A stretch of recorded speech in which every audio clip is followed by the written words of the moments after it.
From farmers markets to big chain grocery stores, we're all paying more for our food. Everything costs more, even the basics. But that's not just limited to households. Farmers are also feeling the squeeze. Craig Humphreys farms on 700 acres in Stafford County. Input costs have had a major impact on his bottom line. The fuel and fertilizer really hurt us this year. We started to cut back on fertilizer and decided not to because it probably hurt us more in the long run.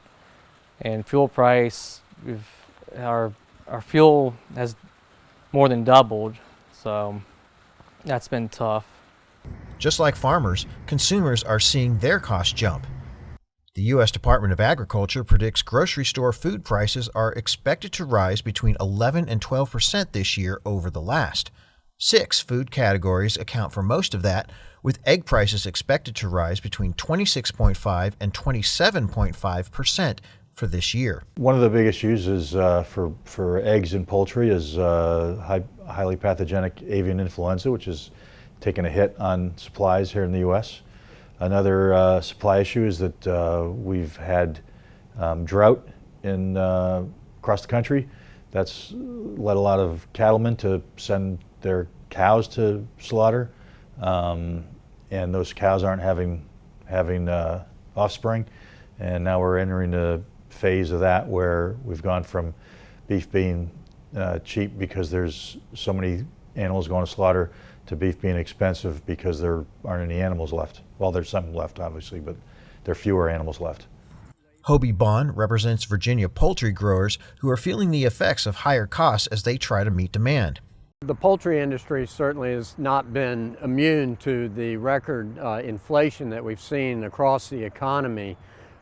And we've had higher input costs, fuel being one of the largest. Feed is our largest input cost, and that has been very volatile with the war in Ukraine.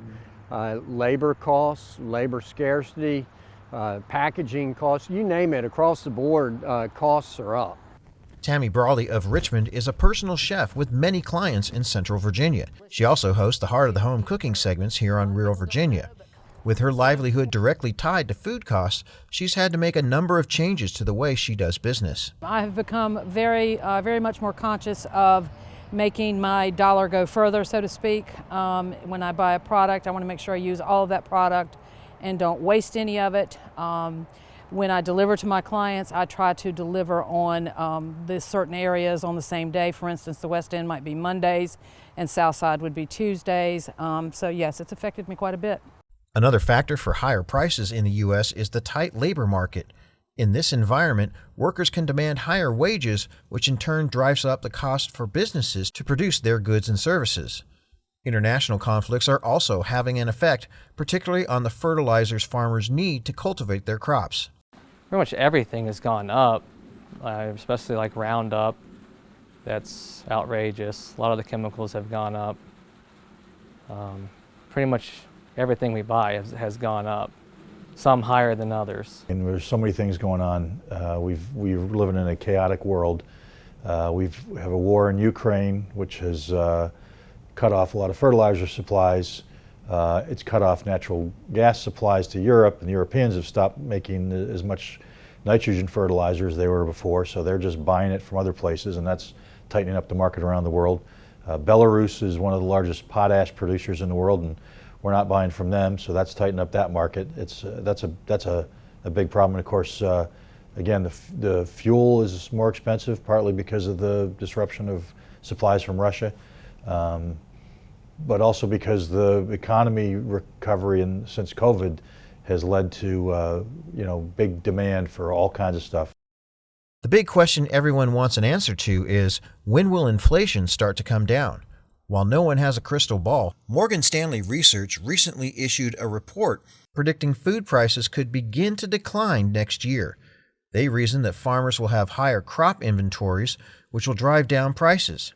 They also expect tensions to ease between Russia and Ukraine, putting more grain and fertilizer on the market. Morgan Stanley also predicts that the dry weather experienced by so many in 2022 will not be as bad in 2023. All things to hope for as the new year approaches. In Stafford County, I'm BURKE MOELLER reporting.